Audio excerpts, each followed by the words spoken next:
So, our next set of speakers come from Canada. Gwen has been Executive Director of the Council of Prairie and Pacific University Libraries in Western Canada since 2011. She is a member of the Canadian Working Group on Analog Preservation and has been an editor of Collection Management since 2007. Sabrina WONG is currently the Outreach and User Experience Librarian at the University of Calgary. She actually just earned her Master of Library and Information Science degree at the University of British Columbia in December 2012. So she is probably our youngest presenter today in the whole conference. So we'll start with Sabrina.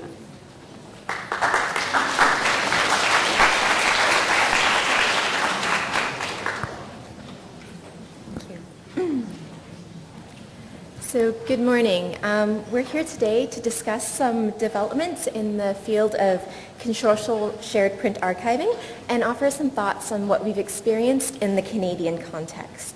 So luckily for us, Lane has beautifully defined shared print archiving for us earlier this morning.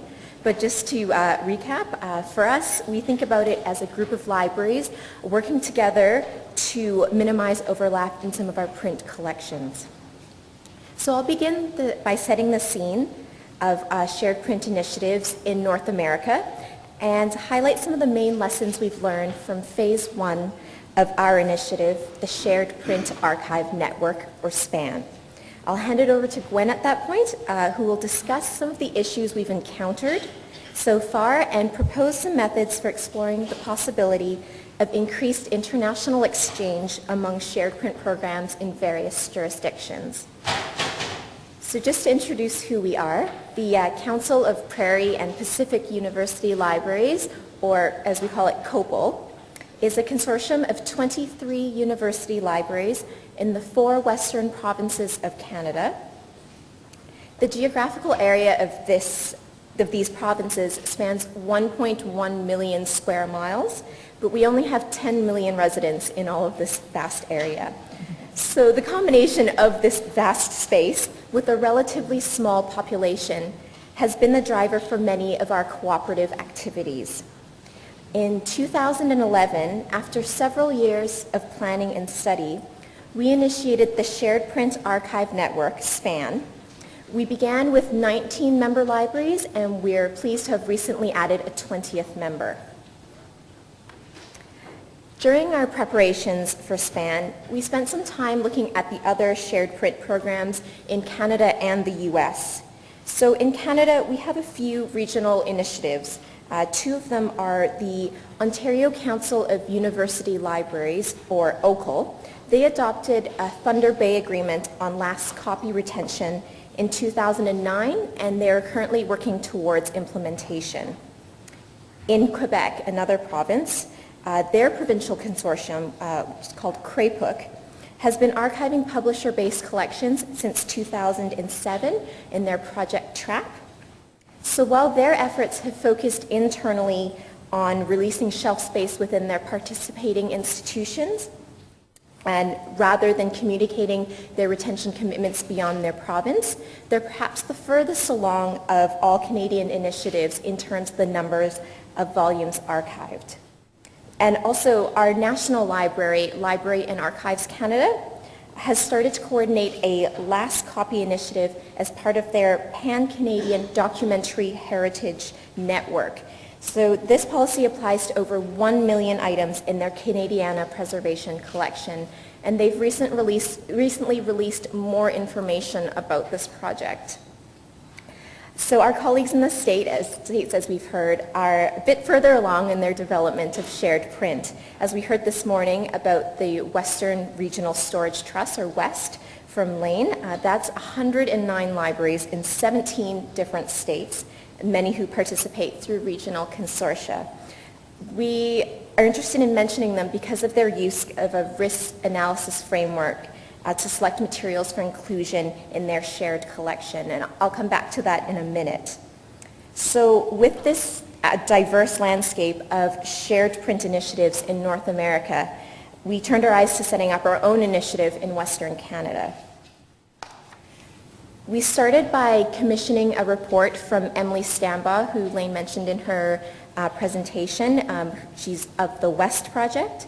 So she laid out 3 goals for us in her report, which are quite similar to the ones that she created for West. The first goal is to preserve the scholarly print record at the lowest possible cost in the region. The second, to provide access when needed to shared archives. And the third, to create significant opportunities to reallocate space. So while these 3 initial goals focus on tangible results, we soon realized that this program would accomplish more than just space savings and access to shared materials. So we added an additional goal of building trust and establishing open communication among our SPAN members. Following that, rather than a prescriptive approach, we encourage cooperative problem solving through the involvement of advisory committees made up of staff from various member libraries. Even our management committee was formed with the idea of bringing together complementary strengths, perspectives, and knowledge backgrounds. Realize that since consortial collection management is so new to our organization, to COPL, we would require creativity and innovation in order to create success for our initiative. So bringing together all these experts and specialists gives us a rather more holistic approach to shared print. How did we put it into practice? We utilized a risk management framework very similar to the ones for West. We sorted our titles into low, medium, and high-risk categories. Our first phase, of course, focused on the lower risk category things, which we described as widely held journals with stable electronic access and post-cancellation access rights. We use a distributed repository model for the time being, which means that titles are kept at their owning institutions rather than brought together in a central repository. And for each title retention commitment, libraries can fall into one of 2 categories, either archive holder or archive supporter. So archive holder libraries commit to retain a certain run of a title, while archive supporters are not required to retain physical holdings on behalf of the group. After that quick note, so what have we learned from our project so far? We've thought about how we fit in with other initiatives. As Lane mentioned earlier, considering those in preservation programs such as Clocks and Portico and JSTOR helped us to prioritize titles that were already preserved through those programs. We use local knowledge. In our technical advisory committee, we involved cataloging and collections librarians from institutions of various sizes using different integrated library systems and librarians who have understandings of different aspects of cataloging. We tried to address issues surrounding quantitative and qualitative measurements. When we only look at the number of volumes weeded or the number of volumes we've committed to retain, we only see part of the picture. We don't consider the impact on some smaller member libraries who may not have the number of volumes to deselect that a larger library may have. And during some conversations with member libraries, we discovered that some libraries consider participation in this program a mark of institutional prestige. They actually have the space to hold these volumes. They're not out of space, but they want to demonstrate participation in academic community and trend beyond their 4 walls. And one of the last lessons we've learned is that benefits can go beyond our organization. When we started this, it was for space savings for our members. But from presenting at other conferences, we've discovered interest in our program from smaller college libraries who are not members of COPL.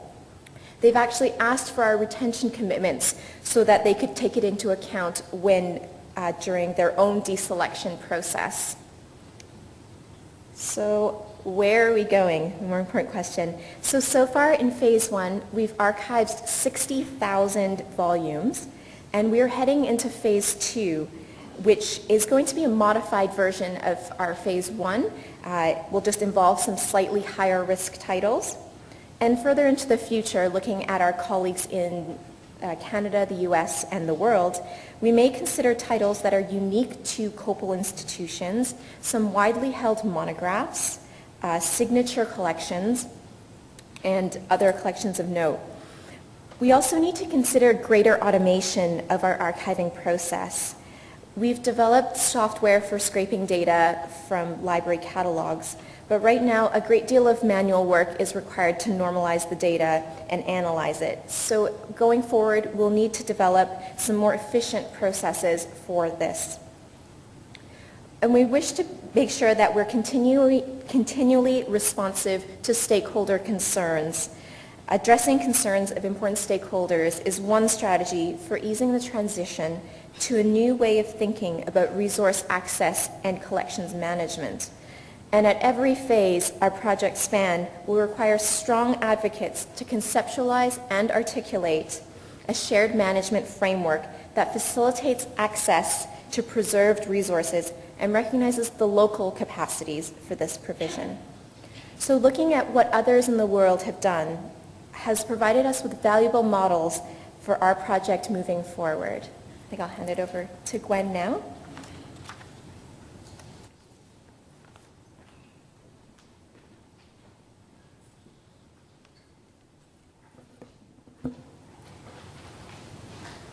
Well, as Sabrina mentioned, in setting up our program, we've benefited from groups that have gone before us, and we've learned that there are a variety of different models for this work that are in use in different jurisdictions, and it's wonderful to be here this morning hearing about a number of them from the other speakers on this panel.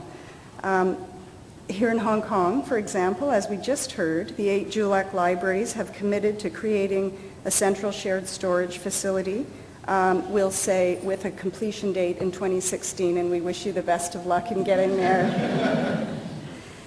In Australia, as we'll hear in a moment, Caval is managing the CARM and CARM2 facilities, central storage with greater or lesser degrees of central management over the deposited collections. In Great Britain, the UK Research Reserve enjoys the active involvement of the British Library and has the ambitious goal of clearing 100 kilometers of shelf space at participating libraries by the year 2015. And I was very interested in researching this paper to learn about what's going on in New Zealand, where Consortial has taken a slightly different approach. They're allowing each of the participating libraries to nominate titles in turn for archiving, and they're outsourcing to a commercial storage company to take care of the archived copies on behalf of the group. These groups and our group are all addressing the same issue, which is the collective management of low-use print collections in the age of ubiquitous e-resources. Well, one of the first questions that our group had to grapple with, and indeed any group working on this issue, is how willing are the libraries to cede control and ownership of the archived titles? This notion of shared print archiving begs the question of how deeply we're willing to share. Are library rankings and other metrics that are important to university administrators still counting the number of physical volumes, or can withdrawal in lieu of storage now be used as one of the statistics that libraries report, as it can for members of the Canadian Association for Research Libraries and research libraries in other jurisdictions? Will libraries be willing to cede ownership, or do they simply want to share the cost of ever larger warehouses for storage that each participant then uses according to their own needs? As Sabrina mentioned, the original impetus for our project was to clear shelf space at our member libraries, but we wanted to do this thoughtfully without inadvertently discarding the last copy of important resources in our region or indeed in the world. So there is an inherent preservation mandate in the work as well. As Lane so clearly described, we've used this risk analysis framework where we analyzed our collective collection, which is about 30 million volumes in total, to create a list of the titles most widely held in both print and electronic form, and we started at the top of those, the journals that were held at 18-member libraries, 17-member libraries, and we're working our way down. Many groups that have approached this issue have used publisher collections, so they would say, we're going to archive the Wiley titles, we're going to archive IEEE titles, but because our goal is to clear shelf space as rapidly as possible, that's actually, we realized that wasn't the most efficient way to go about it. As our work has progressed, there's a dynamic tension between these two goals of clearing the shelves and preservation. The one argues for discarding large volumes of material as quickly as we can, while the other urges us to adhere to the emerging metadata standards, to cooperate with groups in other jurisdictions, and to move more deliberately.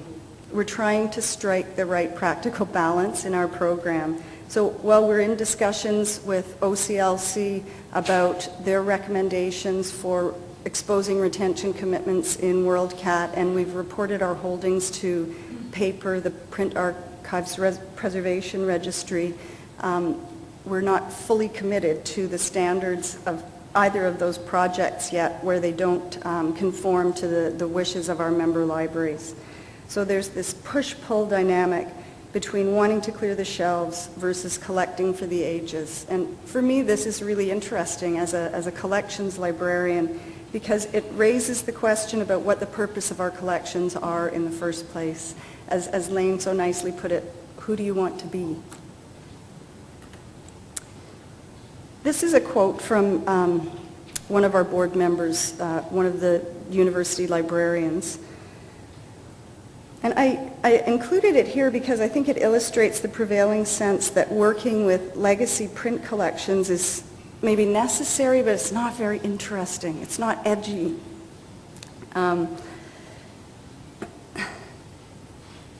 Our consortium is completely self-funded. We don't receive any state funding. The members pay a fee to belong. And we are involved in many other activities, licensing of electronic resources, coordinating interlibrary loans, and in-person borrowing, digital preservation initiatives, and a range of other things. And on top of their membership fee, our libraries pay a minimal fee to participate in this program. But just to give you a sense of the low overhead approach that we've taken, our overall budget for the first year, where we archived 60,000 volumes, was about 27,000 Canadian dollars, and that works out to about 200,000 Hong Kong dollars. So it's really illustrating this as a low overhead model for shared print collections in the absence of central funding.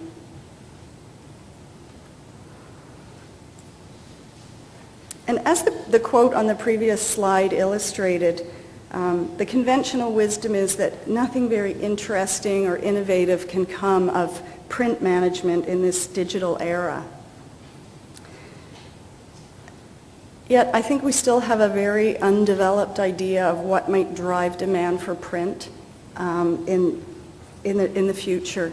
So with journals, and particularly in the literature and the sciences, perhaps we have a clearer understanding of that. But as we move into the work with monographs, we don't really understand, for example, when a history scholar might need a print copy of a monograph, even though a digital surrogate is available.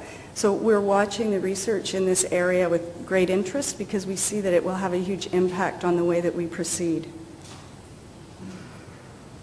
And I guess just to raise another sort of question that's come up through this work in terms of providing access to shared collections.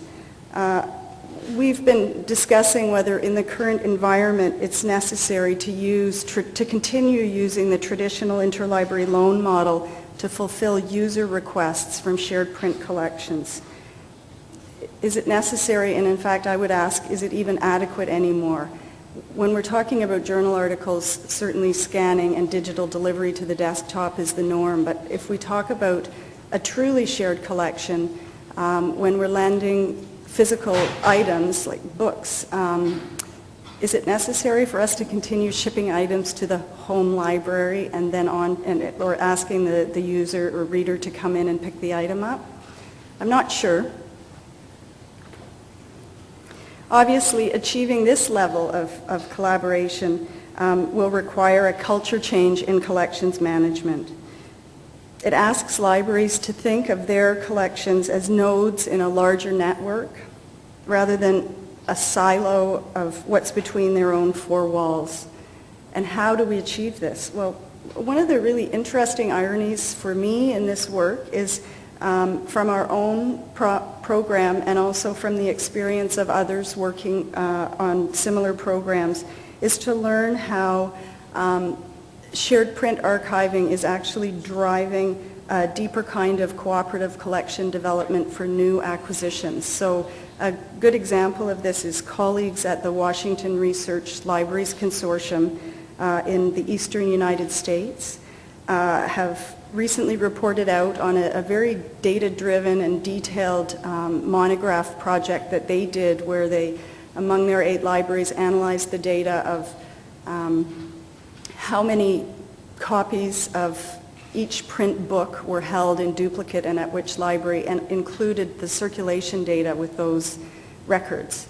And so if there was a given book that were 4 copies in the consortium, but it had only circulated 3 times in the last 10 years, perhaps only 1 or 2 copies needed to be kept, and using the data in order to decide which libraries should keep it. They were able to discard over 500,000 volumes collectively through this program. And one of the outcomes that they hadn't anticipated from this program was that they were now naturally driven to stop unwanted duplication of new acquisitions of books. So for many of our groups, COPL included, the consortium was founded on a dream of cooperative collection development several decades ago, and it's just a lovely irony that in weeding these collections we're finally getting to this level of cooperation. And here again the phrase deep collaboration. Obviously a very deep level of collaboration will be required, and I also really like the phrase that American librarian James Neal has used in writing about radical collaboration. There is an active network in North America, the Print Archives Network, that's being coordinated by the Center for Research Libraries. The group meets 2 or 3 times a year in person with usually upwards of 80 or 90 individuals in the room. They're usually held adjacent to other conferences, ALA and so on. There's a listserv where groups can exchange information, and there are some interconsortial agreements in place, West probably being the largest of those. I think that what Canadians can offer to this is a global perspective, experience with a grassroots system being constructed from the ground up. Although we do have a national library in the Librarian Archives Canada, there's a top-down program, and then there's a bottom-up, and we haven't yet been able to connect those layers. And we also have strong consortia regionally and nationally among university libraries in Canada. So one of the reasons Sabrina and I were so pleased to have our paper accepted and to be here with all of you is because we're very interested from hearing from groups in other regions, particularly with respect to signature collections. For us, that might be Canadian publications or items that are unique in our region. Certainly, we can learn from each other, but just as we're asking our member libraries to think about very deep collaboration, this new model for print collections in the digital era demands that we in library consortia must also think about working together in new ways.